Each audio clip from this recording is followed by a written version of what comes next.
વિકાસના મોટા મોટા બોર્ડ, પણ જમીન પર ગંદુ ગટરનું પાણી અને કચરાના પહાડો. જેનિસ સોસાયટી એટલે કે ઓવેસ પાર્ક વાગરા. અહીં હાલત એવી છે કે રસ્તા પર ગટરનું પાણી વહી રહ્યું છે, આજુબાજુ કચરો જ કચરો, અને લોકો નાક બંધ કરીને ચાલવા મજબૂર. બાળકો બીમાર, મચ્છરોનો ઉપદ્રવ, દુર્ગંધથી શ્વાસ લેવો મુશ્કેલ, પણ તંત્રને કોઈ ફરક નથી પડતો. સનસનાટીભર્યો ખુલાસો.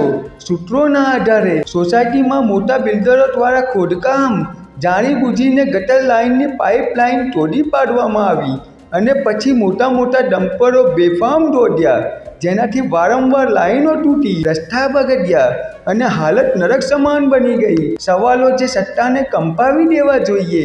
તંત્ર હવે પણ ઊંઘશે? તલાટી અને સરપંચ કોની છત્રછાયા હેઠળ છે? ઉચ્ચ અધિકારીઓ શું ફક્ત એસી રૂમમાં બેસવા માટે છે? સ્વચ્છતા અભિયાન સૌથી મોટું જુઠ્ઠાણું, કરોડો રૂપિયા મંજૂર, પણ હકીકતમાં ગટર, ગંદકી અને રોગચાળો. આ પૈસા ક્યાં ગયા? કોના ખિસ્સામાં ગયા? બીજેપીના રાજમાં આ બધું કેમ શક્ય બન્યું? શું અધિકારીઓ, બિલ્ડરો અને સરકાર વચ્ચે ખુલ્લી મિલીભગત છે, કે પછી સામાન્ય જનતા માત્ર મતદાન માટે જ ઉપયોગી છે? રાજકીય મૌન વધુ શંકાસ્પદ છે. કોંગ્રેસ ક્યાં છે? આમ આદમી પાર્ટી રસ્તા પર ક્યારે ઉતરશે? કે પછી બધા પક્ષો જોયું નહીં કહીને ભાગી જશે? આ ફક્ત એક સોસાયટીનો મુદ્દો નથી.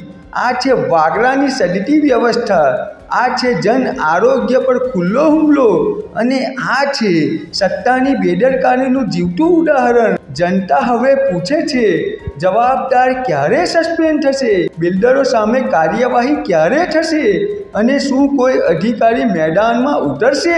જનતા કી તાકત ન્યૂઝ અને જનતાના નયન ન્યૂઝ ડરશે નહીં, વળગી રહેશે અને સત્ય બહાર લાવીને જ રહેશે. કારણ કે જનતાની નજર હવે ખુલ્લી છે અને જનતા હવે ચૂપ રહેવાની નથી. વાગરાથી મકસૂદ ખિલજી સાથે હું મોહમ્મદ અમીન ભટ્ટી.